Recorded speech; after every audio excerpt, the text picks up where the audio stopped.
Les essentiels du bassin, de retour avec un essentiel en matière de fromage, Fred de Servat, avec sa bonhomie, avec sa bonne humeur, avec son bel état d'esprit. Alors on va parler justement de la fromagerie qui est située à quelques mètres d'ici du bistrot 50. Oui, tout à fait, quelques pas du bistrot 50. C'est ça.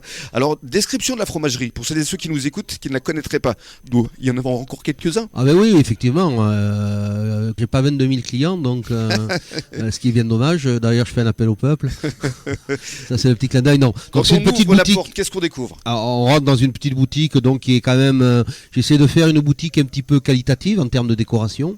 Et quand on ouvre, on tombe de suite sur un grand rayon de 7 mètres de fromage sur 3 niveaux. Ça fait combien de fromages ça On a environ plus d'une centaine de fromages à la coupe, plus une quinzaine de chèvres. Voilà. C'est énorme. Et on fait varier régulièrement les assortiments en fonction de la saisonnalité. Là, en ce moment, il y en a un peu plus, puisqu'on est sur les fromages à manger chaud avec les raclettes, les monts d'or, donc forcément ça occupe un petit peu de place.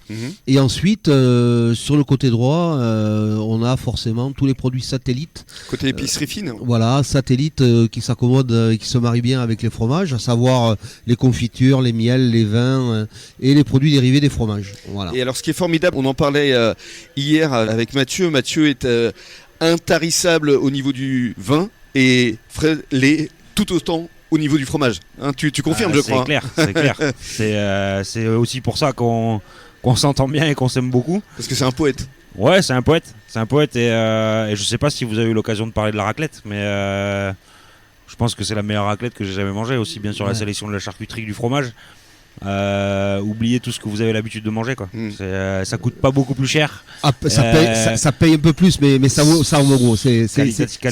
Qualitativement, on s'y retrouve largement en termes de goût. Oui, largement. fait, ouais. Et là, actuellement, justement, qu'est-ce que tu nous conseilles, Fred, en matière de découverte de fromage?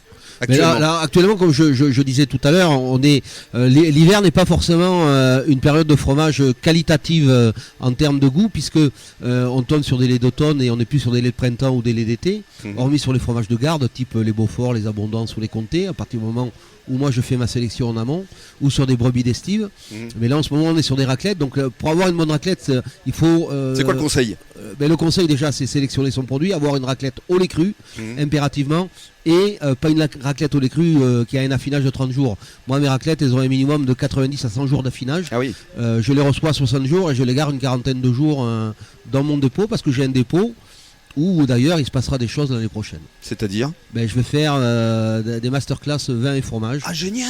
Voilà, vous allez pouvoir travailler ensemble là, les deux, parce que... bien sûr, possible. Bien sûr.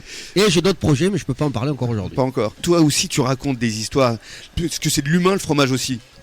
C'est de même. Déjà, en préambule à toute chose, c'est ce qu'il faut reconnaître, il y a des gens en haut qui ont fait le produit.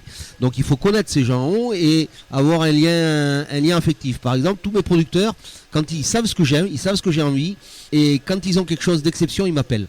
Ils me disent: Fred, j'ai ça va te plaire. Ça, c'est génial. Et je réfléchis pas, je dis t'envoie. Voilà, un essentiel pour le bassin. Fred Servat, on se retrouve dans quelques minutes parce que vous allez proposer des choses plutôt sympathiques pour les fêtes de fin d'année. A tout de suite.